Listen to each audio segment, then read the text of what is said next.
tere! Me jätkame oma teed, oma virtuaalset matka Lähis-Idas ja ma tuletan meelde, et me oleme ikka veel Liibanonis, siin on hästi palju vaadata, kuulda.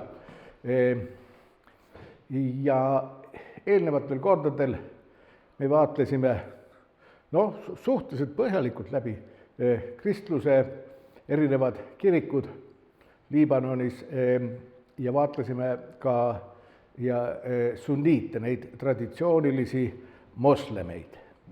Eelmine kord oli meil põgusalt ka sellest juttu, et islamit saab jaotada või on kombeks jaotada kolmeks haruks: sunniitluseks, šiiitluseks ja ibadiitide islamiks. Ja ma mainisin ka seda, et see ibadiitide haru on hästi pisikene, kuigi ta on hästi vana, aga ta on hästi pisikene ja temaga meil tuleb tegemist siis, kui me jõuame Pärsia lahe riikide juurde. Täna püüaksime vaadata šiiitlust Liibanonis. Šiitide enda pärimuse kohaselt prohvet Muhammad määras oma onupoja, kes oli ühtlasi ka tema väimees, Ali oma järeltulijaks, tema Muhammadi eluajal sündinud islami kogukonna juhiks. Ja tema Ali puhul kasutatakse mõistet imaam. Imaam on sunniitluses ja šiiitluses erineva tähendusega. Sunniitide jaoks imaam on lihtsalt ühe mošee juhataja, eesseisja, korraliste palvete läbiviija, palvetamise juht. Šiiitide jaoks on imaamid aga erilises seisuses, mitte ainult inimeste ühiskonnas erilises seisus, vaid ka Jumala poolt määratud erilises seisuses, eriliste ülesannetega isikud. Ja neid imaame pole sugugi palju. Nagu me kohe varsti näeme, on selle kõige suurema šiiitluse haru liikmete meelest 12 imaami üldse olnud. Ühe teise šiiitluse haru, nõnda nimetatud ismailiitide meelest on kogu aeg, et maailm ei saagi eksisteerida ilma imaamita. Imaam alati on olemas üks reaalselt, füüsiliselt eksisteeriv imaam, kes on Jumala poolt määratud, kes on ka ühtlasi prohvet Muhammadi järeltulija, tema väimehe Ali ning Muhammadi tütre Fatima kaudu. Ja ismailiitide meelest on tänapäeval ametis 50 imaam. Just veebruarikuus suri ära 49. ismailiitide imaam, aga kui me ükskord ismailiitide juurde jõuame, siis ma räägin temast natukene pikemalt. Imaami ülesandeks šiiitluses on interpreteerida Jumalat või seda, mida Jumal, araabia keeles Allah on inimestele teada andnud. Selles mõttes ka nii šiiitidel kui ka sunniitidel on pühaks kirjaks Koraan, aga põhimõtteliselt nad suhtuvad Koraani erinevalt. Enamuse sunniitide jaoks Koraani tähendus on see otsene, literaalne tähendus, otse sõnasõnaline tähendus, see on see põhiline. Tõsi, sunniitidel on ka mõningaid teisi arusaamu, aga enamuse sunnide jaoks on see otsene tähendus, see, mis on kirjutatud, nii ta ongi tegelikult. Šiitide jaoks aga Jumala jutt inimestele ei ole nii lihtne. Jumala jutt inimestele on jah, on Koraanis küll olemas, aga selle Koraani tähendus, seda ei ole otseselt öeldud. Ja mida see Koraan tähendab, mida need laused, need Jumala laused, mis Koraanis on, mida nad tähendavad, seda teab ainult imaam. Imaam ongi Jumala poolt niisuguste eriliste annetega varustatud, et tema oskab interpreteerida. Erinevates šiitluse harudes on need interpreteerimise kombed ka mõnevõrra erinevad, aga põhimõtteliselt Koraani tekst ei ole nii lihtne, et seda saaks niisama esimesel lugemisel kohe aru, vaid nagu ma ütlesin, Jumal ongi saatnud spetsiaalselt imaamid, et nad inimestele seletaksid, mis on nende Koraani sõnade taga. Nagu ma juba vihjasin ka, šiiitlus jaguneb ajaloo käigus on jagunenud mitmesse harru. Aga praktiliselt kõik šiiitluse harud tunnistavad Alid, prohvet Muhammadi väimeest, tema tütre Fatima abikaasat kui ainsat seaduspärast prohvet Muhammadi asetäitjat, kohusetäitjat, kaliifi. Too ainus seaduspärane kaliif, nagu me eelmine kord meil oli juttu, tapeti aastal 661. Üldse ma tuletan meelde, et 4 esimesest islami kaliifist. Enne sunniitide jaoks, enne Alid oli veel neid 3 tükki. Nendest 4 esimesest kaliifist 3 tükki üldse tapeti. Nii et see, mõningal määral, seda ei tule võtta väga selgelt ja ühemõtteliselt mõista, aga ometi mingil määral see viitab sellele, et islamis on sees juba algusest peale niisugune, mitte väga särav üksmeel.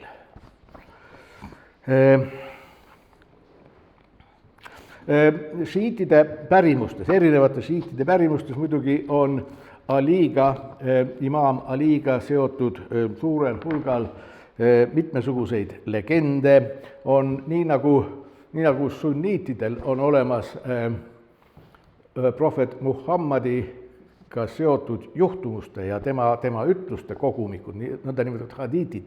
Nii on ka šiiitidel olemas nii Muhammadi kohta hadiitid, aga neil on olemas ka imaam Ali kohta kogumikud tema ütluste, tema tegudega. Tõsi, tavaliselt need kogumikud ja Alile omistatud kõned, need on ikka nii mõnedki sajandid pärast Ali surma kokku pandud ja ilmselt ka päris nendest hilisematest sajanditest. Alil ja Fatimal oli kaks poega, kes olid ju prohveti lapselapsed, ka neid loevad šiiidid imaamideks. Üks poeg, vanem poeg Hassan valis endale niisuguse pärast oma isa Ali surma, valis endale niisuguse rahuliku elu Medinas ja tal oli suur perekond, ta oli üsna jõukas, tema järeltulijaid on üsna palju maailmas, kõik nad kannavad Saidi tiitlit tänapäevani välja. Saidi tiitel, see tiitel, mis ütleb, et selle inimese, ma ei tea, ma ei ole kohanud ühtegi naisterahvast, kelle puhul seda rakendatakse. Ma olen elus kohanud küll mõnda meest, kes olid Said. Ja naiste puhul ma ei oska kahjuks öelda. Ilmselt see, kui naiste pojad kindlasti on Saidid, kui need naised on prohvet Muhammadi järeltulijad. Aga just Hassani kaudu on neid hästi palju. Imaam Ali ja Fatima teine poeg, Hussain. Hussain aga ei aktsepteerinud juba tolleks ajaks välja kujunenud Umayadide dünastia valitsemist islami maailmas. Iraagis on šiitide jaoks väga kuulus linn Karbala või väga kuulus koht Karbala ja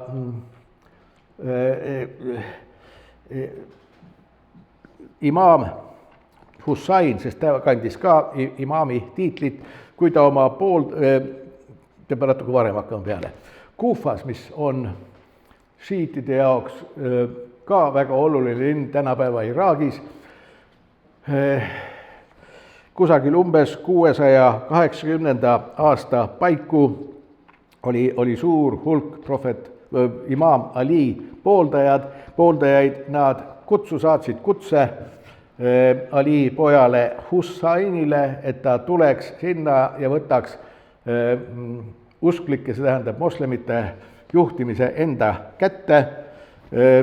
Imaam Hussain asuski oma väikese saatjaskonnaga sinna teele, aga juba tol ajal valitsenud sunniitide, umayyadide juhtkond sai sellest teada, saatis oma suurema väeüksuse, kes piiras sisse Hussaini ja tema pooldajate rühma, tungis neile kallale ja ka imaam Hussain tapeti ära. See on aastal 680 ja see koht, kus ta tapeti, kannab nimetust Karbala. See koht on samuti tänapäevani pühaks paigaks, nii nagu Kufagi ja mõned teised paigad Iraagis on pühaks paigaks šiiitidele. Ja see toimus nõndanimetatud teise kodusõja raames. See tähendab seda, et juba vähem kui 100 aasta jooksul, umbes poole sajandi jooksul toimus islami sees juba kaks suuremat kodusõda, kusjuures seal tapeti nii prohvet Muhammadi väimees kui ka tema lapselaps. See lapselapse imaam Hussaini tapmine, see sai omal moel šiiitluse, eriti selle šiiitluse peamise haru, mille juurde me kohe varsti jõuame, selles peamises harus sai ta väga oluliseks sündmuseks. Seda võiks võrrelda, ta ei ole täpselt analoogne loomulikult mitte, aga mõneti võrreldav Kristuse risti löömisega. Imaam Hussaini tapmine, selle mälestamine igal aastal on šiiitide, just nimelt nõndanimetatud 12. imaami šiiitide jaoks aasta kõige tähtsam religioosne püha.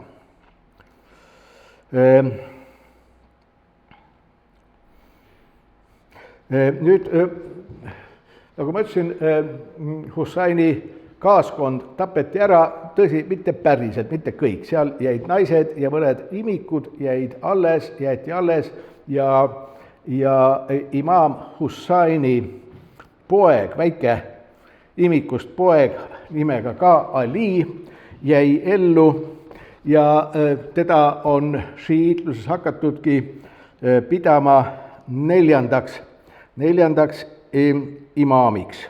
Ning jälle omakorda tema poega Muhammadit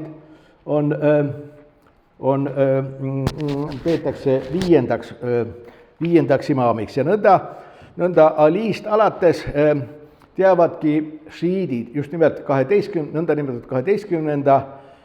imaami šiidid teavad 12 imaami. Välja arvatud nüüd siin Ali 2 poega, teiste puhul on see liin täiesti ühemõtteliselt, peaaegu ühemõtteliselt selge, et imaami amet läks isalt pojale ja siis edasi pojapojale ja nõnda edasi.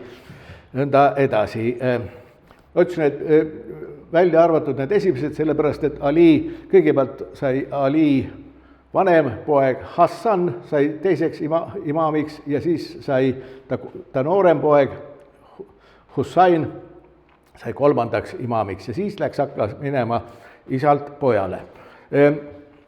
Selle šiiitluse haru jaoks saab imaam olla esiteks Ali järeltulija, teiseks imaami määravaks tunnuseks on see, et iga imaam annab teada, määrab ära, kes saab tema järeltulijaks. See, et kui nüüd vana imaam ära sureb, siis teoreetiliselt ei saa mingisugust kahtlustki tekkida. Sest vana imaam ütleb, et vot see minu poeg saab imaamiks. Tema on teie järgmine imaam.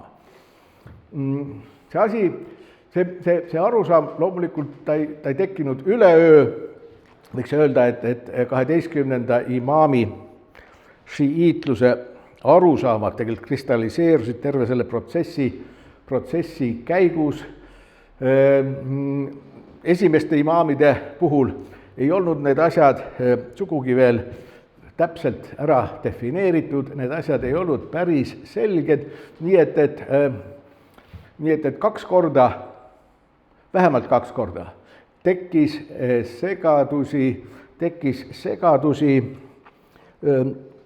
segadusi imaami selles küsimuses, kes saab imaamiks edasi.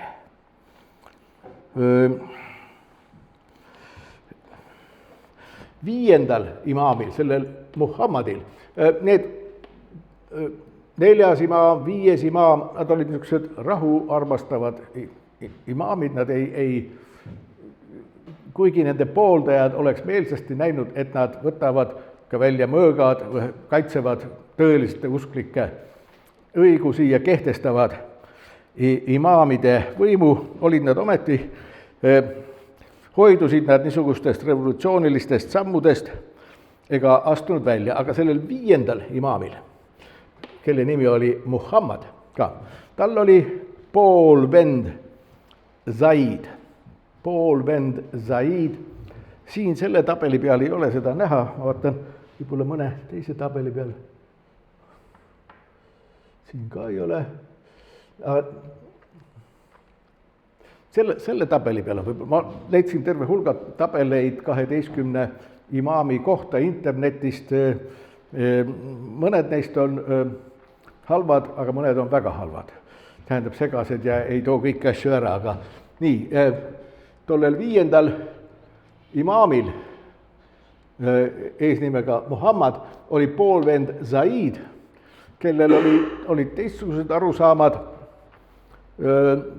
arusaamad imaamlusest ja üldse teoloogilistest asjadest ja kuigi tema poolvend Muhammad sai imaamiks, seal on veel see võimalus ka, et tol ajal nende esimese 5-6 puhul ei olnud see imaami mõiste veel sugugi selge.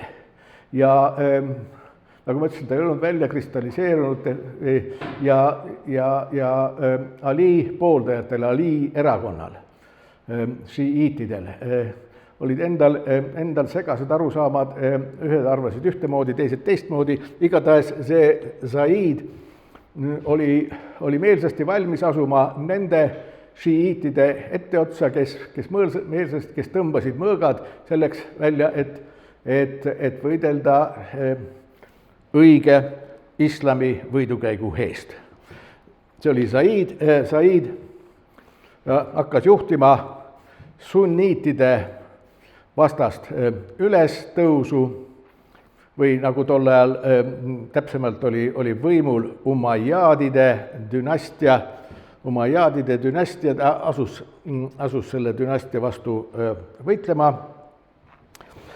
võitlema, ta sai, see oli üsna kergesti ette arvatav, tema pooldajad said lüüa lahingus, Zaid ise tapeti ära, aga sellest, selle kõikide nende sündmuste käigus jäigi eraldi olevaks Zaidi pooldajate rühm ja need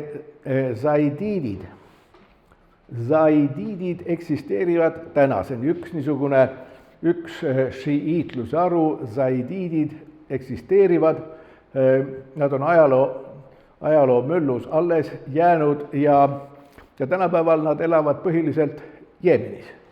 Jeemenis need ongi need tegelased, kellest me võime aeg-ajalt üsna tihti meie meedias lugeda, need hutid, kes ründavad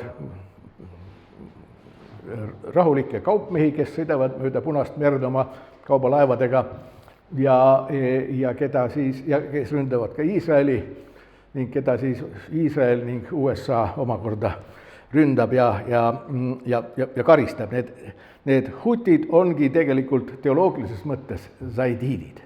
Ja kui me ükskord Jeemenisse jõuame, siis, mida ma olen kindel, et me jõuame sinna ükskord, siis me vaatleme seda zaididide haru, šiitluse haru natuke lähemalt, neil on jälle oma niisugused arusaamad, millega nad erinevad teistest šiitidest niimoodi.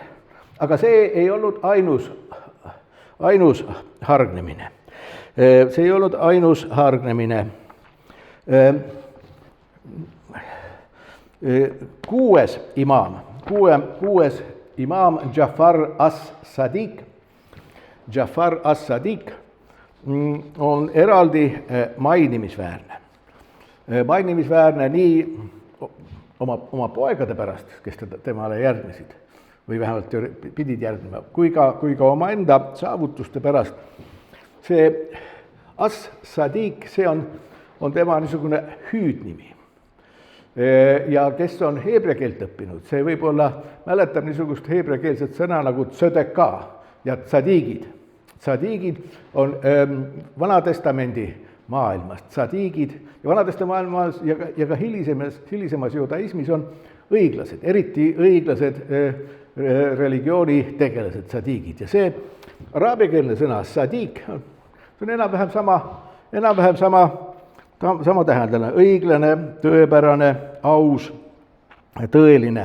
Nii et see on tema niisugune hüüdnimi Jafar, õiglane. Veel üks märkus araabia keele kohta. See as siin ees on artikkel. Tegelikult see artikkel on all, aga araabia keeles konsonandid jagunevad kahte perekonda, kuutähed ja päikesetähed. Kuutähtede puhul jääb see AL alles, AL, aga päikesetähtede puhul see L assimileerub selleks päikesetäheks, millega hakkab peale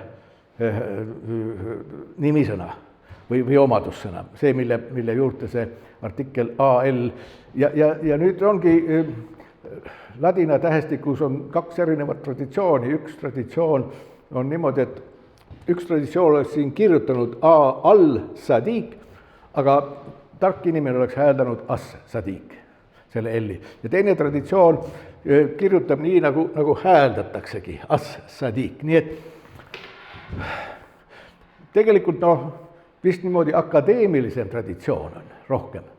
Domineeriv oleks pidanud kirjutama al-Sadiq ja siis tegema näo, nagu oleks ikkagi as-Sadiq selle asja hääldamise puhul. Ma olen lihtsalt hajameelselt kirjutanud siin as-Sadiq. See tähendab, et S on igasugused S-id ja šaad on R, L, N on päikesetähed, aga H-d ja M näiteks, mul tuleb meelde, need on Q-tähed nende puhul. Need Q ja päikesetähed, need on lihtsalt näitesõnad. ühe puhul on ühtemoodi, teise puhul teist. See Jafar as-Sadiq on šiiitluses, eriti 12.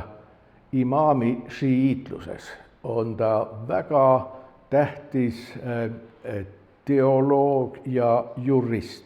Meil on sellest varem juttu olnud, et sunniitlikus maailmas on neli erinevat juriidilist koolkonda. Ja need koolkonnad toimivad seal üsna erinevalt mõnikord šariaadi interpreteerimisel.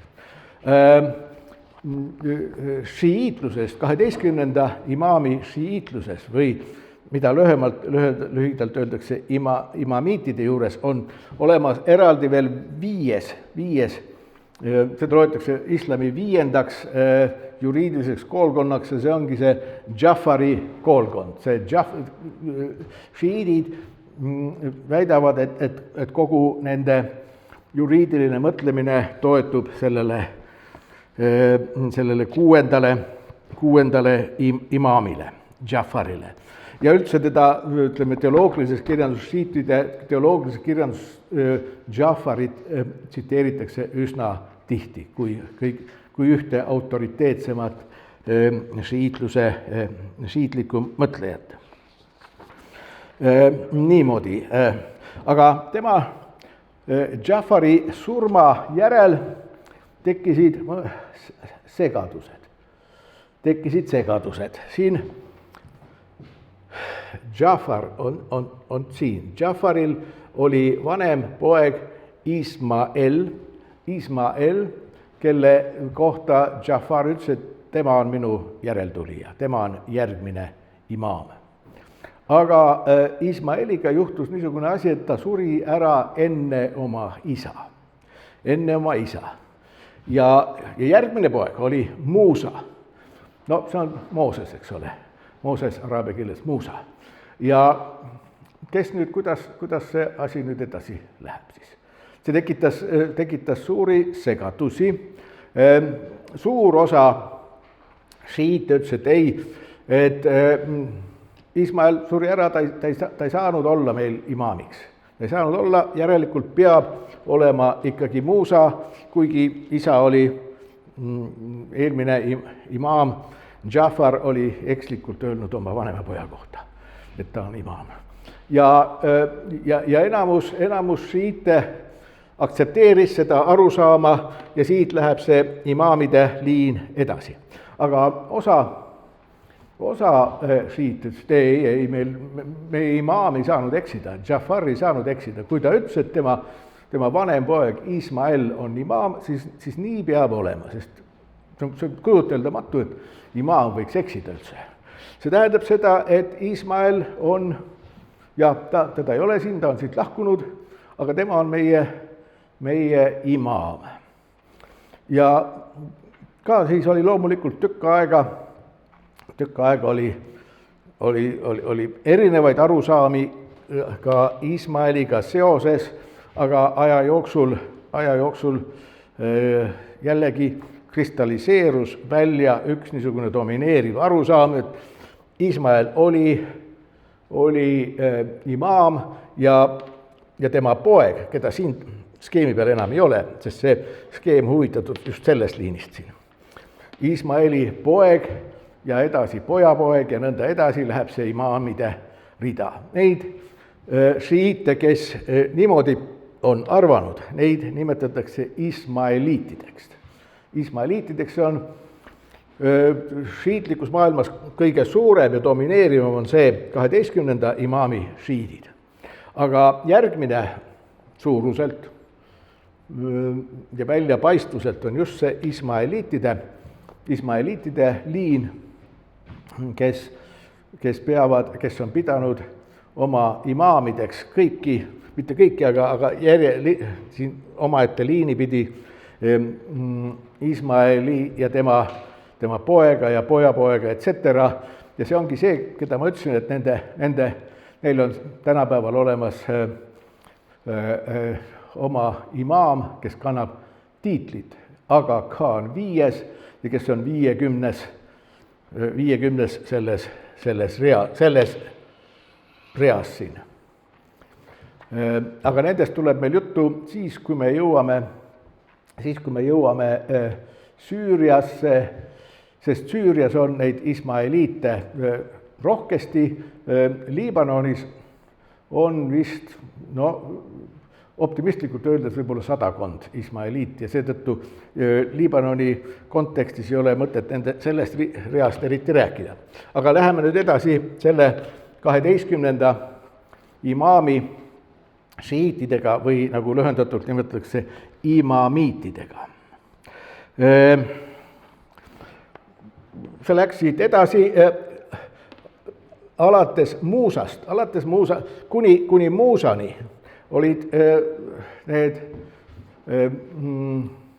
imaamid olnud enam-vähem vabad mehed ja elanud Iraagi territooriumil, aga Muusast alates tol ajal valitsenud sunniitide dünastia asustas nad ümber Mediinasse ja kõik need järgmised elasidki Mediinas sunni valitsejate range kontrolli all ja vähemalt šiitide enda pärimus ütleb, et tegelikult need valitsevad sunniidid mürgitasid need kõik ära. Mürgitasid nad aja jooksul kõik ära. Nüüd tuleb üks ootamatu asi siin selle liini lõpus. 11. imaami puhul, kelle nimi oli jällegi Hassan, tema puhul ta suri noore mehena ära ja keegi ei teadnud, et tal järeltulijat oleks. See tähendab, et kas nüüd on imaamidega lõpp. Aga siis tuli välja, nii vähemalt väidavad šiidid, tal oli imikust poeg olemas, kes jäi järgi. Aga et see 11. eelviimane imaam Hassan oli teades, et need neetud sunniidid tahavad need kõik ära mürgitada. Oli olevat oma väikest poega varjanud, nii et tema elu ei olnud ohustatud ja kui see 11. imaam Hassan noorest peast ära suri, siis tema poeg Muhammad al-Mahdi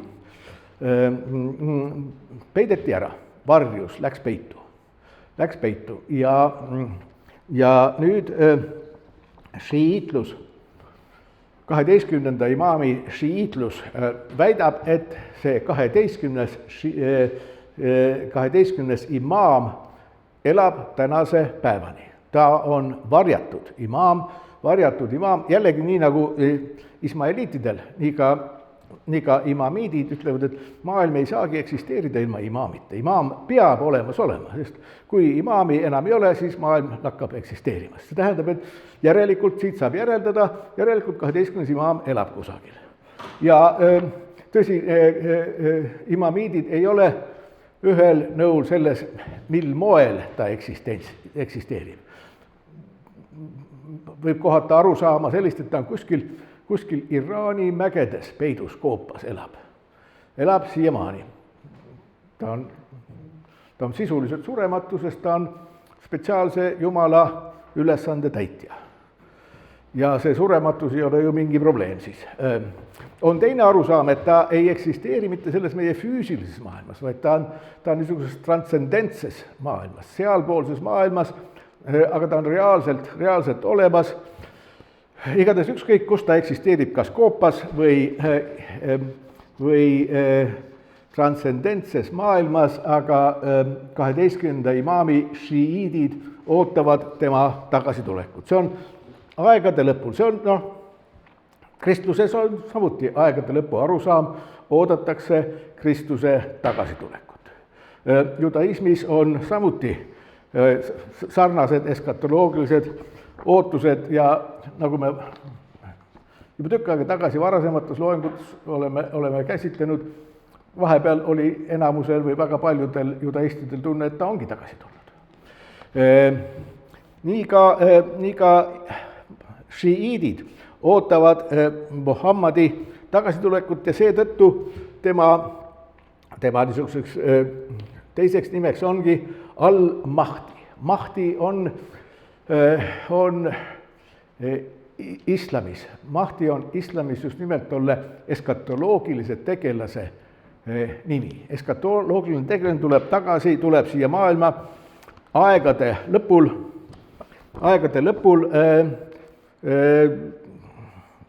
Tõsi, islamis on erinevaid arusaamu, aga 12.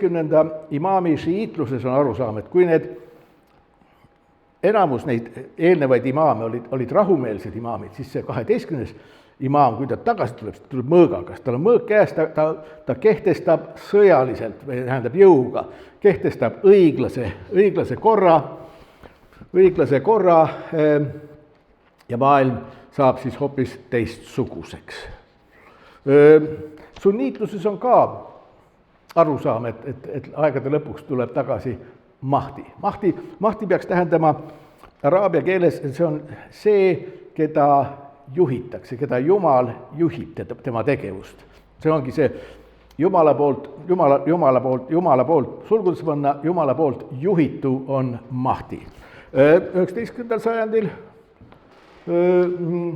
on nii mõnedki islami tegelased või nende kas ise väitnud, et nad on Mahdid, või on nende pooldajad öelnud, et oot, meie juht on Mahdi, ta ongi aegade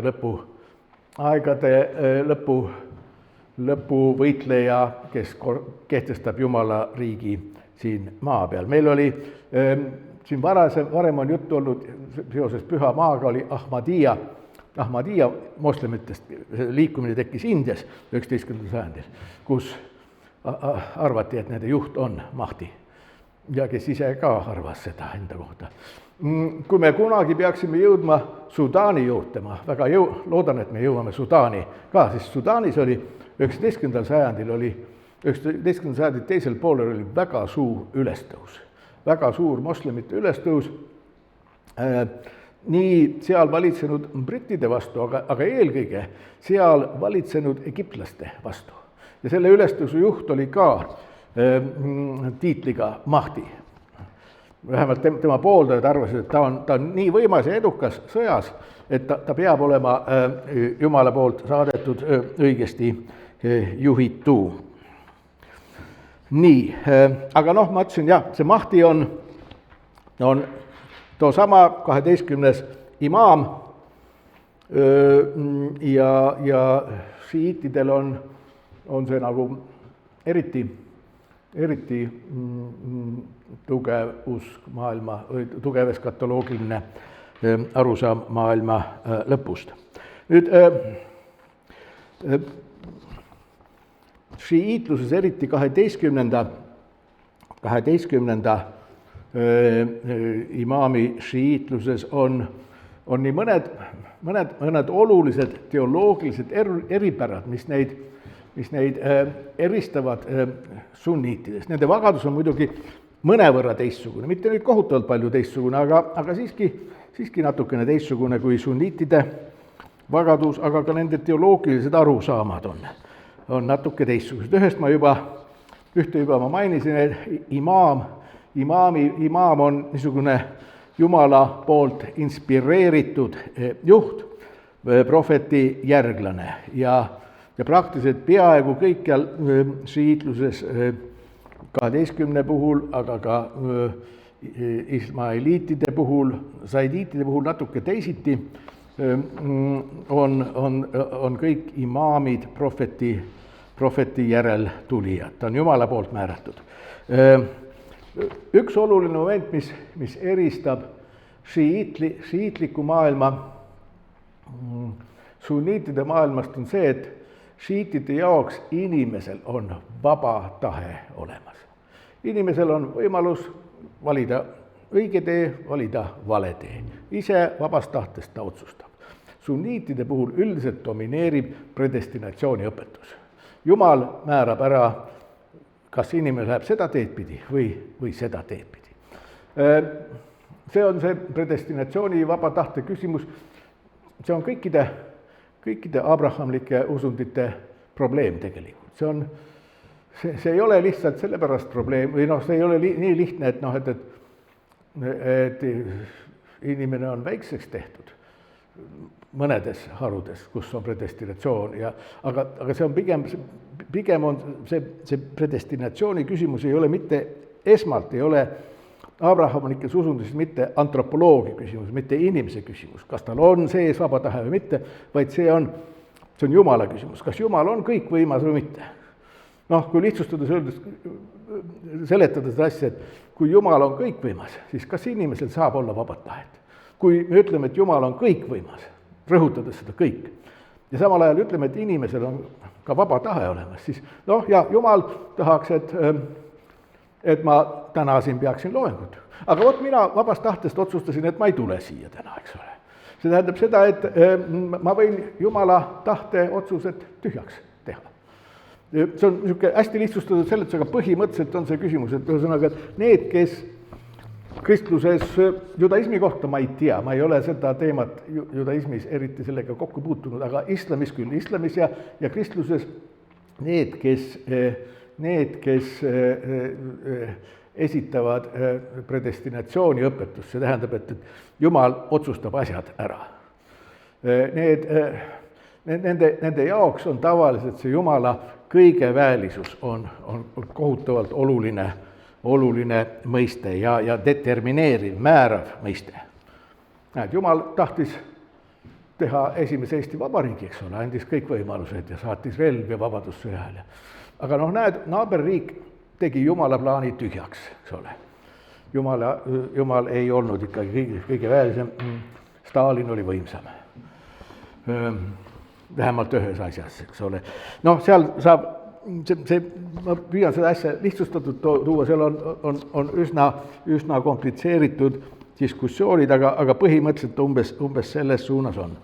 Veel üks oluline erinevus, minu arvates oluline teoloogiline erinevus sunniitide ja šiitide vahel on Jumala õigluse küsimus. Jällegi, kui lühidalt öelda, siis šiitide jaoks Jumal on õiglane selles mõttes, nagu mina, nagu me kõik mõistame õiglust. Me saame öelda ära, et see asi on õiglane, too asi ei ole õiglane ja inimesed suudavad mõista ka Jumala õiglust. Jumal on samamoodi õiglane, nagu inimesedki on õiglased. Sunniitide maailmas on pigem Jumala õiglus on primaarne. Jumal on õiglane nii, nagu ta tahab olla õiglane. Mitte nii, nagu mina arvan, et õiglus peaks olema, vaid nii, nagu Jumal otsustab selle. Et see, mis ütleme niimoodi, et see, mis Jumal teeb, see ongi õiglane. Selle järgi me saame teada, mis asi on õiglane. Mitte see, mida mina oma sisemuses mõtlen, et kui Vaba Akadeemia mulle rohkem palka maksaks, siis Vaba Akadeemia oleks õiglane. Ei, see õigluse mõiste on hoopis teoloogiline mõiste ja see on Jumala enda otsustada, mitte minu otsustada. Jumal otsustab, et nii palju sa saad palka, see on õiglane ja ma pean sellega paraku leppima, eks ole. See on sunniitluse ja šiiitluse erinevus, muidugi ta on lihtsustatud variant, aga umbes niimoodi ta on. Niisiis, me oleme jõudnud selle 12.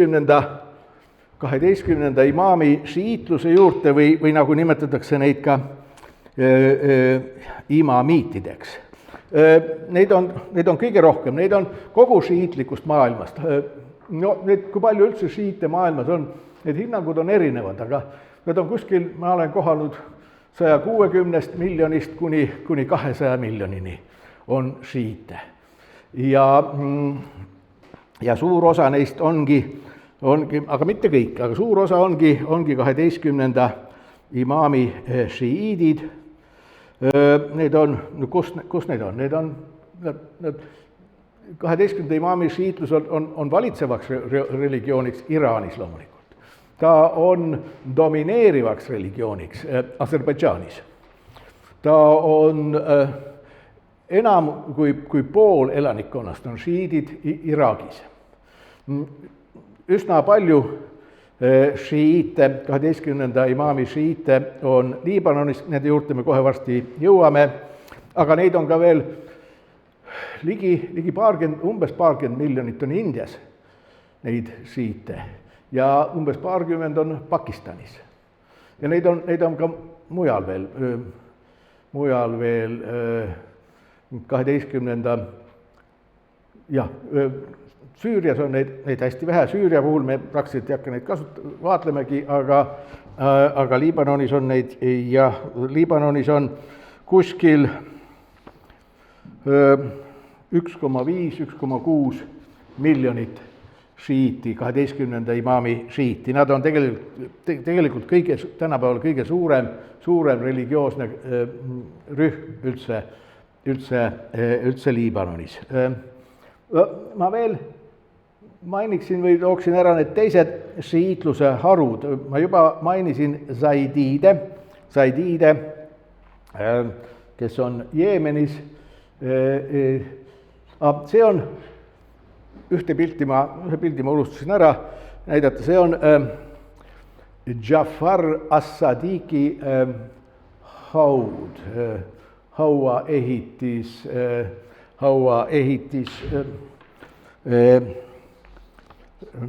Medinas, kas Medinas või Mekas, no nii, ja ta hävitati ära 1926. aastal. 1926. aastal ta lammutati ära sellepärast, et see piirkond läks tol ajal saudide kätte. Saudid vallutasid selle piirkonna ära, selle Mekka ja Medina piirkonna. Varem olid selle valitsejad olnud hašemiidid, kellest meil tuleb edaspidi juttu, aga Saudi emiir, kellest sai ka kuningas, vallutas selle Mekka Medina piirkonna ära ja saudid on vahhabiidid. Nad on äärmiselt puristlikud, ütleme, need on sunniidi islami puritaanid ja nende jaoks haua rajatisel käimine, haua pühamus käimine, see on jumala teotus, sellepärast et vahhabiitliku arusaama järgi on olemas ainult üks jumal ja kogu kultus, kogu austus peab temale minema. Mingisuguste haudadega ei tohi üldse mingit pistmist. Õige moslem ei käi haudadel üldse ja seetõttu see hauaehitus hävitati ära, mis on šiitidele väga, väga oluline olnud. Niimoodi mahti mõiste, nii, šiidid üldiselt on kombeks tänapäeval jagada nad nagu 4 harru. See esimene kõige suurem 12. imaami šiidid, kellest on meil nüüd siiamaani juttu olnud, siis on zaidiidid, keda ma mainisin ja Jeemenis tuleme taas nende juurde, siis on ismailiidid, need, kes arvasid, et 7. imaam on Ismael, vaatamata sellele, et ta suri ära. Osa ismailiite alguses arvas, et see Ismael on ka tegelikult varju läinud, ta varju surmas läinud, ta ärkab üles, aga pikas mastaabis ikka arvati, et tegelikult Ismaeli poeg on. Need on ismailiidid ja 4. haru, kellest siin ei ole praegu juttu olnud, on hulat sektid. See GH, ta on see, jällegi, kui te teate, kui te olete heebrea keelt õppinud, siis seal on niisugune häälik olemas nagu ain, mille kohta Maasing ütleb oma grammatikas, et see ain on selline häälik, mida inimene hakkab tegema enne oksendamist. Mida ladina tähtedesse on raske transkribeerida ümber, eks ole. Aga araabi keeles on veel hain, mis on selle sugulashäälik. Ta on väga sarnane, see on sama märk, ainult et punkt on seal peal. Seal tuleb see GH tuleb sinna sisse, nii et püüdke hääldada enne oksendama hakkamist veel G. Niisugune häälik. See on hulat sektid. Hulat sektid tuleneb niisugusest araabia sõnast nagu hulatun, ekstreemne. ekstreemne või ja verb on kala, mis tähendab üle astuma, liialdama, ekstreemne olema. See on siis ekstreemsed üleastujad, šiidid. Need on ajaloos olnud üsna palju erinevaid rühmitusi, enamus neist on ära kadunud, aga mõned on alles jäänud siiamaani. Milles seisneb nende üleastumine, liialdamine? Nende liialdamine, üleastumine seisneb selles, et nende meelest, enamus neist arvab seda, et Ali, imaam Ali oli tegelikult Jumal. Ta oli emba-kumba kas Jumala manifestatsioon või Jumala inkarnatsioon. Ja osad neist arvavad, et Ali oli ikka palju tähtsam kui tegelikult Muhammad. Muhammad oli lihtsalt üks inimene, kelle Jumal saatis, et ta siin kuulutaks prohvetlikult asju. Aga Ali oli ikkagi päris Jumal. Ja ta on inkarneerunud Jumal või Jumala hüpostaas kuidagi. Ja see on need on suhteliselt väiksemad grupid ja nendega mõnikord arvatakse ka, on väidetud, et ka druusid olid või on Khulat sekt, aga minu hinnangu kohaselt nad ei ole Khulat sekt, sellepärast druuside eneseteoloogia ütleb, et nemad ei ole moslemid. Nad on, religioonide hierarhia on olemas ja druuside religioon on selles hierarhias kõrgemal kui islam. See tähendab, et me ei saa neid moslemitega ühte patta panna nende enda hinnangu kohaselt, aga meil tuleb lähiajal, kui me Süüriasse jõuame, siis meil tuleb juttu alaviitidest. Alaviidid on üks eelkõige Süürias, peamiselt Süürias olev religioosne rühm, keda korralikult ausad, õigeusklikud moslemid ütlevad enda kohta, nad pole mingisugused moslemid, aga ise nad ikkagi peavad ennast moslemiteks ja need on need, kelle see Assaadi perekond, kes kuni hiljutise ajani Süürias valitses, oli sellest alaviitide rühmast pärit ja alaviitidest meil ma plaanitsen rääkida siis, kui me oleme Süüria moslemite juures. Alaviite tuleb mitte segi ajada aleviitidega. Aleviidid on üks teine islami sekt, kes on eelkõige Türgis olemas. Nad on aleviidid ja alaviidid, nende mõlema nimetuse algust tuleneb Ali nimest, aga nende ajalugu, alaviitide ja aleviitide ajalugu on täiesti erinev olnud. Seetõttu neist ei saa rääkida ka kui sugulasreligioonidest või sugulassektidest. Alaviitidest tuleb meil pikemalt juttu siis, kui Süürias oleme, ja aleviitidest, kes on ka väga huvitav rühm, tuleb Türgiga seoses juttu. Niimoodi, läheme nüüd natuke täpsemalt ikkagi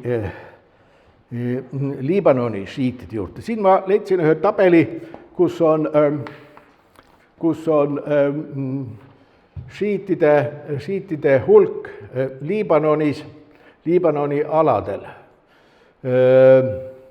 aastast 1861 kuni aastani 2022.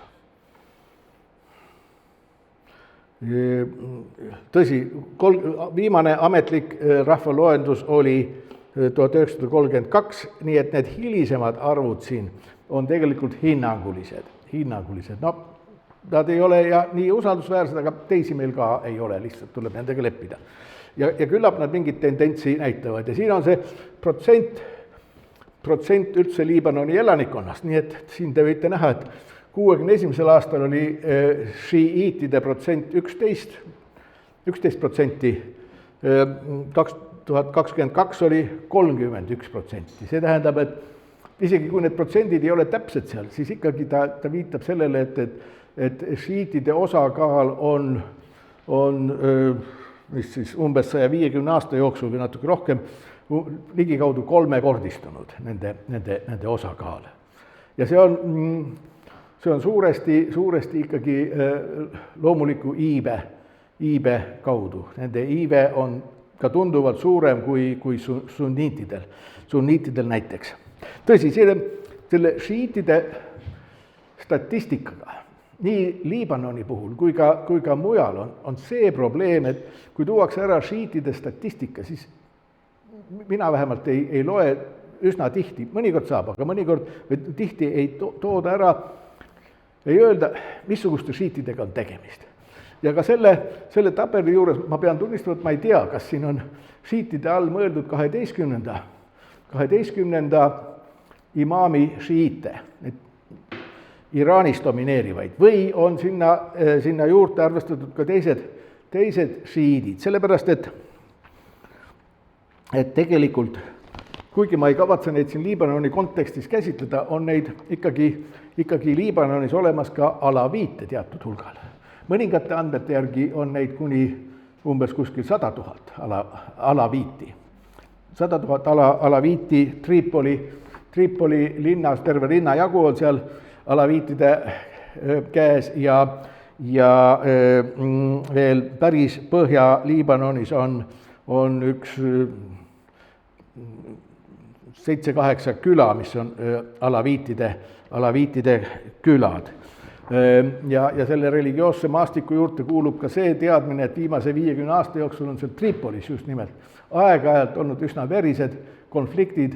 Seal, kui te mäletate, siis oli sellest juttu, et Tripoli on eelkõige sunniitide linn seal põhjas. Aga nagu ma ütlesin, seal on ka terve kvartal alaviite ja nende vahel on seal aeg-ajalt olnud üsna verised lahingud. Mis on need põhjused? Tegelikult need põhjused, nende lahingute põhjused, nii palju kui mina tean, ei ole mitte seal Tripolis eneses, vaid naaberriigis. Meil on siin juttu olnud, et naaberriigis kuni eelmise aasta lõpuni valitsesid alaviidid. Ja kui Liibanoni sunniitidele tundus, et naaberriigis Süürias alaviidid kiusavad taga sealseid sunnisid, Assad ja tema kamp kiusab taga sunnisid, siis Tripoli sunniidid loomulikult tegid ainult ühe järelduse. Nüüd me peame kohalikke alaviite karistama selle eest, et nende vennad on, kas see tegelikult õige oli, ma natuke isegi kahtlen, kas Süüria valitsuse, Assadi valitsuse poliitika oli ikka suunatud sunniitide karistamise või tümitamise pealt. Seal on, kui me Süüriasse jõuame, siis me näeme, seal on neid asju, aga need ei olnud, vähemalt minu arusaamise järgi, mitte spetsiifiliselt meie alaviidid Süürias nüüd alles näitame sunnidele, vaid seal olid muud põhjused, miks neid konflikte sunnidega olid. Nii et lihtsalt need Tripoli sunniidid tegid oma interpretatsiooni ja siis hakkasid tümitama sealseid alaviite. Ebaõiglaselt. Jumala õiglus oleks teistsugune, aga nende õiglus oli niisugune. Niimoodi. Nagu ma ütlesin, neid on kuskil umbes 100 000. Neid, ja see on Kulat sekt. Ismailiite on ka pisut olemas Liibanonis, aga neid on võib-olla 100. Nii et nad kuskile protsentidesse ei lähe ja seetõttu ma ei hakka neid ka siin Liibanoni kontekstis käsitlema. Neid on 100 000 Süürias ja siis me Süürias vaatleme seda enam, et Süüria on see maa, kus esimese aastatuhande alguses, 12. sajandil olid need kurikuulsad ismailiidid, kelle juhi kohta öeldi vanasti, et see on see mägede vana. Mägede vana, kes saadab oma mõrvarid tapma kristlaste ja sunniitide vürste. ja kelle kohta käisid, eriti Euroopas levisid igasugused legendid, need mägedes elavad kindlustes, niisugused ismailiidid, kes muudkui tapavad teisi. Kuigi hinnanguliselt paarisaja aasta jooksul nad tapsid umbes 50 vaenlast ära, see on tunduvalt vähem kui pärast teist maailmasõda. Võitjatel riikidel olid ka olemas oma salamõrvarid, kui nad ei saanud kedagi tähtsat sakslast kuskil kätte, siis saadeti salamõrvar. Neid oli nii Nõukogude Liit saatis kui ka Suurbritannia saatis. Prantslaste ja ameeriklaste kohta ma ei tea, aga see ei tähenda, et nad ei saatnud. Et neid oli ilmselt tunduvalt rohkem kui neid ismailiitide salamõrvareid läbi paari sajandi. Aga legendid olid võimsad igatahes. Niimoodi. Siis ma tuletan veel meelde, meil on sellest korraks juttu olnud ka šiiitide asualad.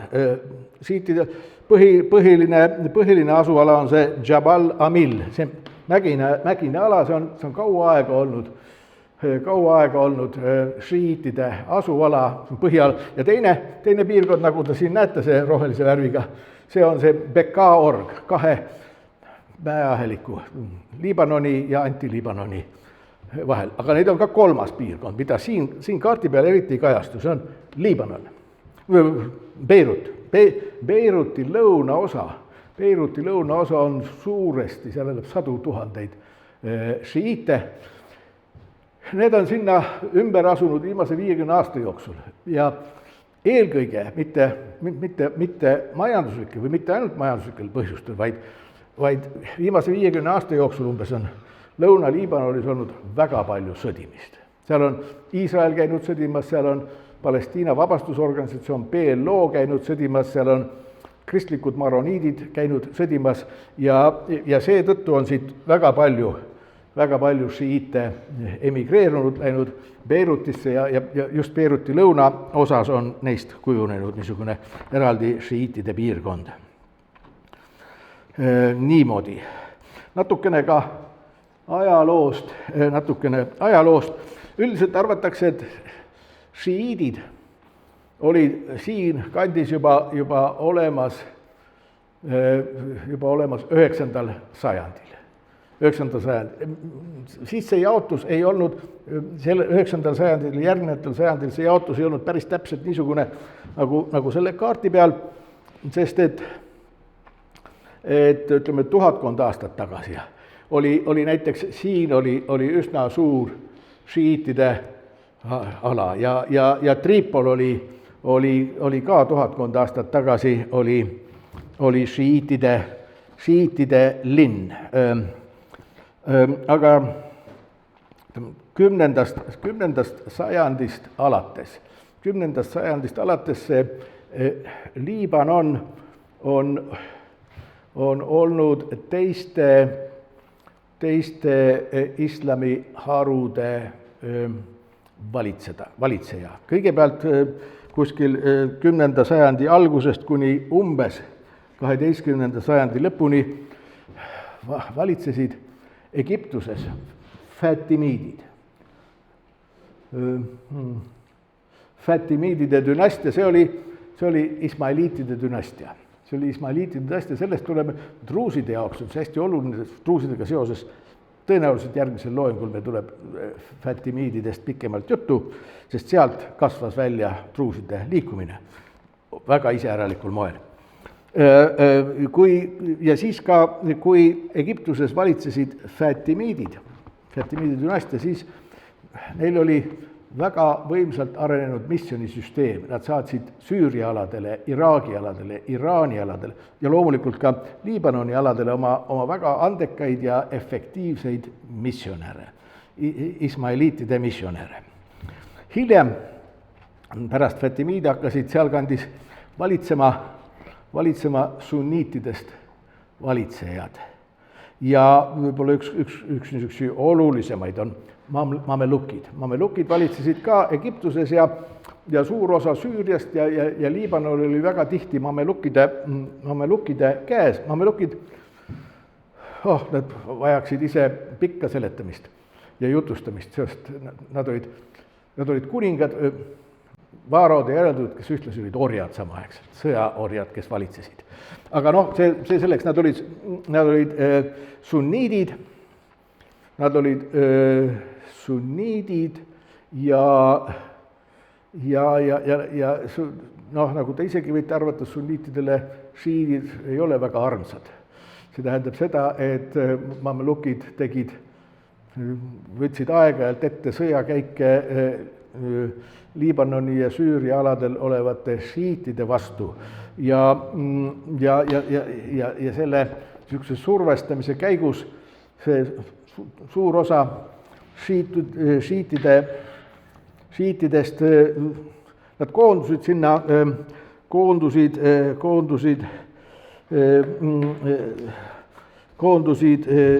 Jabal Amili mägedesse, sinna Lõuna-Iraani aladele või Lõuna-Liibanoni aladele. Nad ennem olid mujalgi Liibanonis ja Süüria aladel ka. Sealt nad kõik kadusid ära, nad koondusid, kontsentreerusid sinna Lõuna-Liibanoni aladele ja noh, sellega koos siis see Jabal Amili piirkond muutuski niimoodi kontsentreeritud tugevaks šiitide piirkonnaks. 16. sajandi kohta, sellest on meil ka põgusalt olnud juttu, ma lihtsalt meenutan seda, et 16. sajandil, kui Iraanis hakkasid valitsema Safaviidide dünastia, Iraan enne Safaviidi dünastiat ei olnud šiitlik. Seal oli nii šiite kui ka sunniite, võib-olla isegi sunniite rohkem, aga Safaviidide dünastia, mis valitses sel ajal, nagu siin tahvlil on toodud, nemad võtsid eesmärgiks välja kujundada spetsiaalselt šiitlik riigi usund.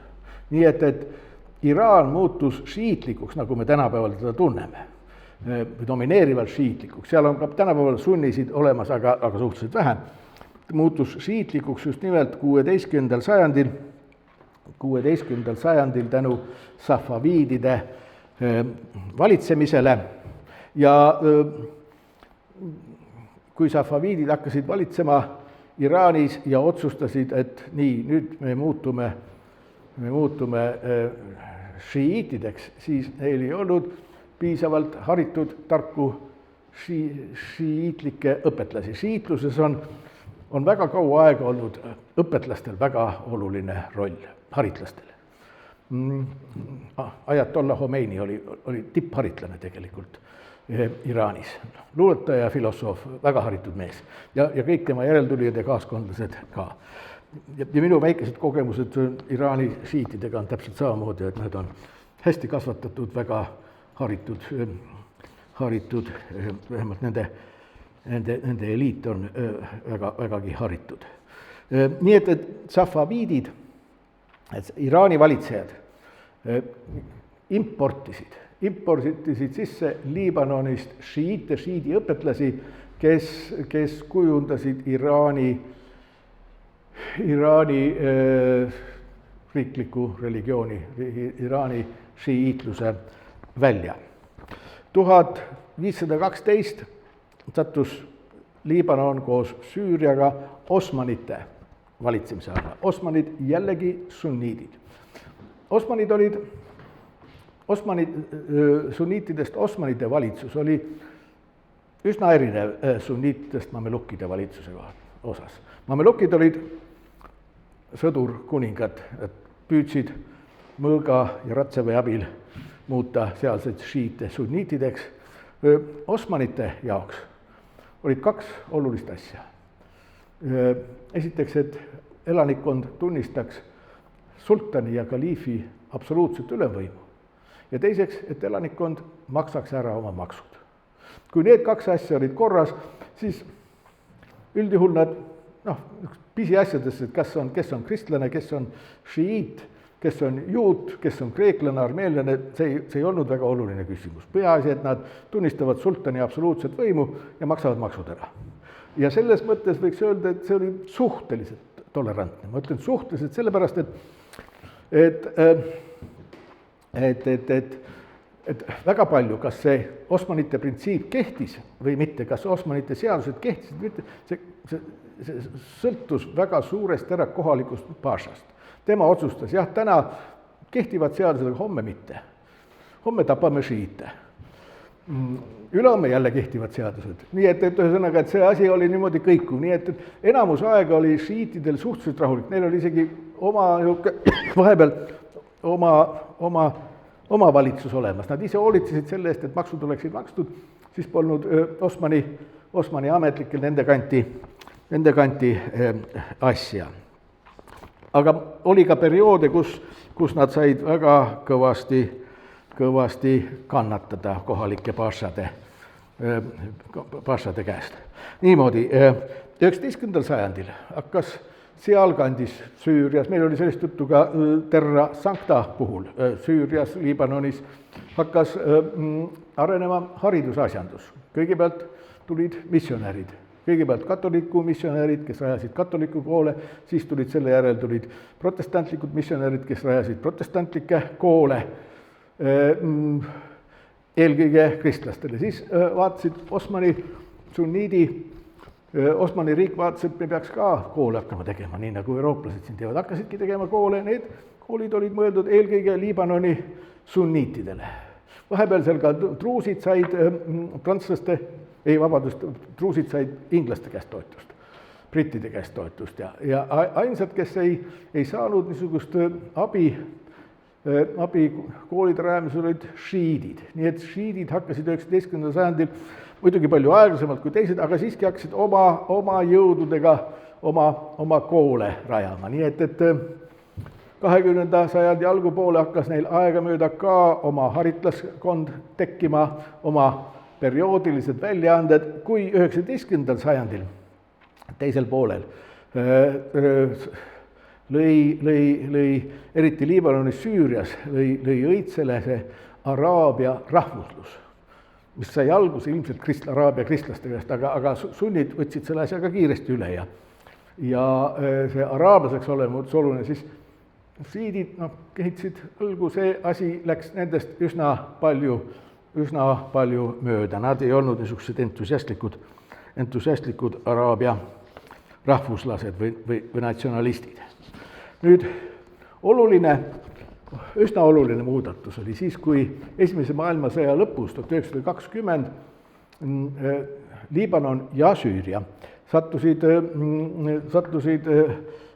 Prantsuse mandaadi alla.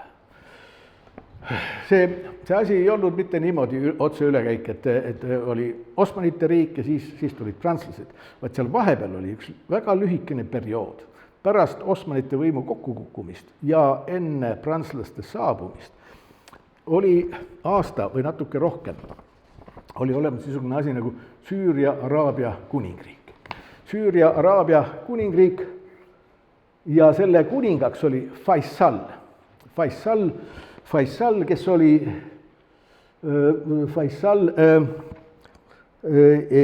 oli hašimiidide suguvõsast. See on vana Araabia valitsejate, šeriifide, tähendab Muhammadi järeltulijate suguvõsa. See on üsna keeruline asi, mis nendega juhtus 20. sajandi jooksul.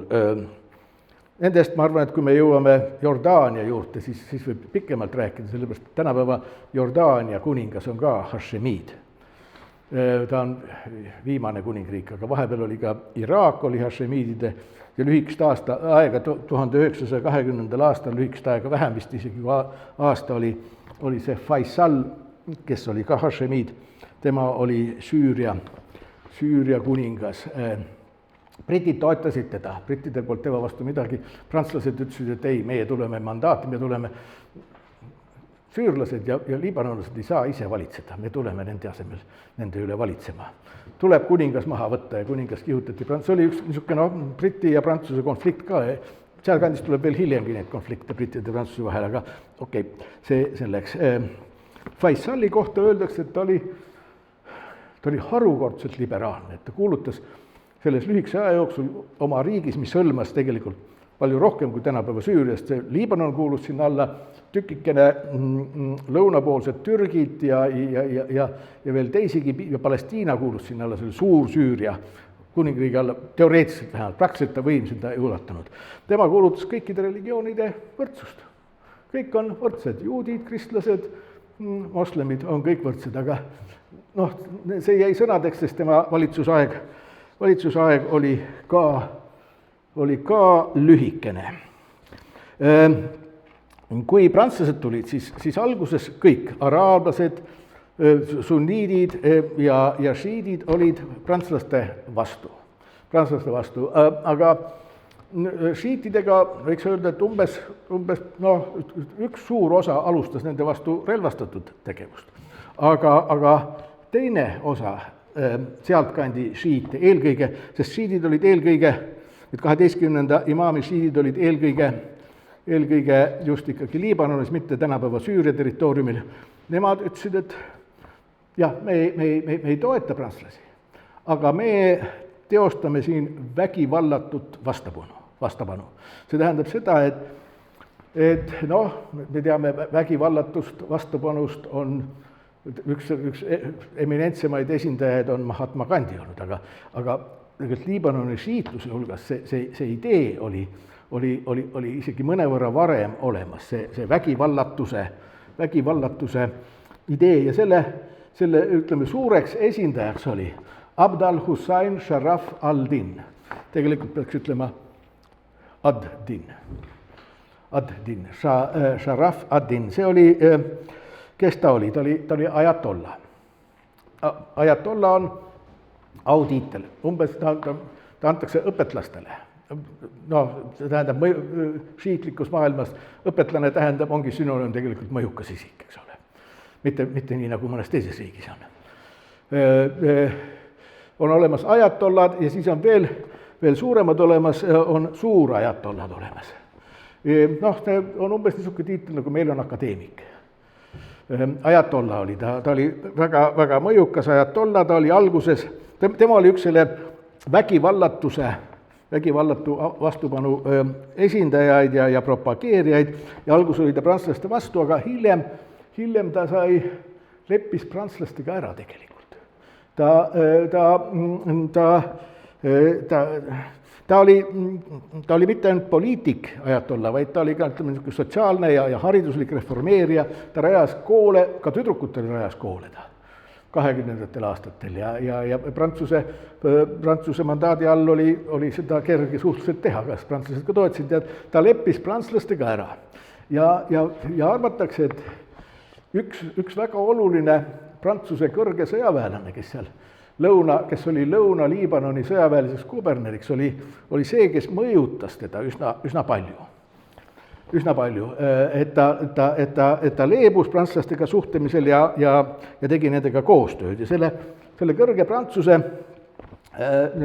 ohvitseri nimi oli sugugi mitte väga prantsusepärane, ta nimi oli Zinovi Peškov. No, mis te arvate, kust kohast ta pärit oli? Ta oli Nižni Novgorodist pärit. Ta oli läinud juba Esimese maailmasõja ajal Prantsuse võõrleegioni ja Teise maailmasõja ajal ta tõusis lausa kindraliks Prantsuse sõjaväes. Siin on ta pilt, aga Zinovi Peškov ei olnud tegelikult ta sünninimi. Ta oli selle nime võtnud. Tema sünninimi oli Ješua Zalman. Ta oli juudi päritoluga Venemaal Nižni Novgorodis sündinud, kes sai Prantsuse kindraliks.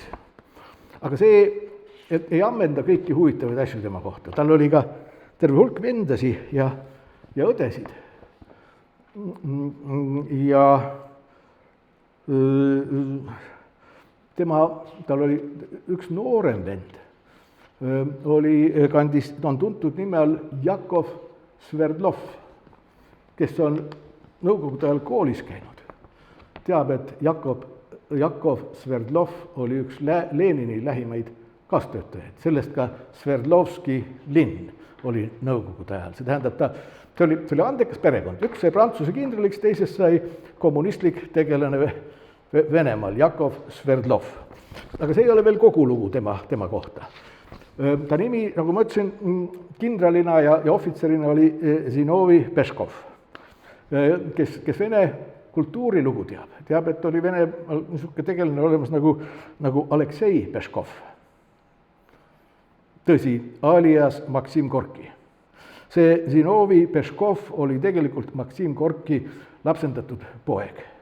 Kuskil tsaari ajal ta lapsendas, ta oli tänaval, ta oli niimoodi, ega temast mingi head asja ei oleks saanud sellest poisist, aga Gorki korjas ta üles ja lapsendas ta ära nii hästi, et tast sai Prantsuse kindral.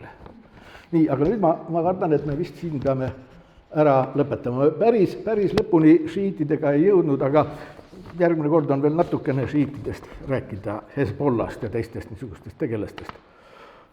Nii et kohtumiseni järgmine kord.